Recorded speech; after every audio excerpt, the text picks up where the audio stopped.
ಇದು ಕೇರಳಂನಲ್ಲಿ ಒಬ್ಬ ಕನ್ನಡಿಗನ ಕತೆ.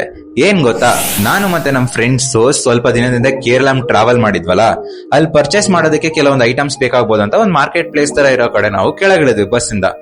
ಅಂಡ್ ಒಂದ್ ಶಾಪಿಗೆ ಹೋಗಿ ನಾವು ಐಟಮ್ಸ್ ನ ಪರ್ಚೇಸ್ ಮಾಡೋಣ ಅಂತ ಡಿಸೈಡ್ ಮಾಡಿದಾಗ ಅವರು ಐಡೆಂಟಿಫೈ ಮಾಡಿದ್ರು, ನಾವು ಬೇರೆ ಸ್ಟೇಟ್ ಇಂದ ಬಂದಿದ್ವಿ, ಕರ್ನಾಟಕದಿಂದ ಇವ್ರಿಗೆ ಕನ್ನಡದಲ್ಲಿ ಮಾತಾಡಿ ಯಾರೋ ಒಬ್ರು ಬೇಕಾಗ್ಬೋದು ಅಂತ. And they brought some manager who can speak in Kannada. Okay, he stayed in Mysore for some time is what he said. ಅದಾದ್ಮೇಲೆ ಅವ್ರ ಹತ್ರ ಬಂದು ಮಾತಾಡ್ಸಿದ್ರು. ಸೊ ನಾನು ಹೇಳಿದೆ ರಿಕ್ವೈರ್ಮೆಂಟ್ ನಂಗಿಲ್ಲ, ನನ್ನ ಫ್ರೆಂಡಿಗೆ ಇರೋದು ಅಂತ.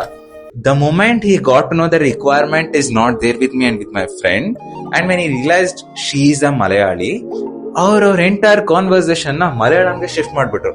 Boss, the whole point of getting you was to speak in Kannada with me. But still ನನ್ಗೇನು ಬೇಜಾರಿಲ್ಲ. ಐ ಮೀನ್, ನಾನು ಅವ್ರಿಗೇನು ಪರ್ಚೇಸ್ ಮಾಡೋದಕ್ಕೆ ಹೋಗಿರ್ಲಿಲ್ಲ ಅಲ್ವಾ.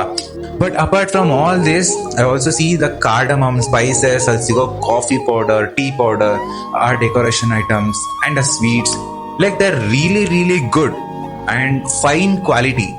Especially the land at Kerala, ಅದಂತೂ ತುಂಬಾ ಚೆನ್ನಾಗಿದೆ. ಲೈಕ್ ಈ ಮೂವೀಸ್ ಅಲ್ಲೆಲ್ಲ ತೋರಿಸ್ತಾರಲ್ಲ, ಈ ವಿಜುವಲ್ಸ್ ಸೇಮ್ ಅದೇ ತರ ಇದೆ. ಅಂಡ್ ಮೋರ್ ಓವರ್, ಅಲ್ಲಿನ people they are very generous.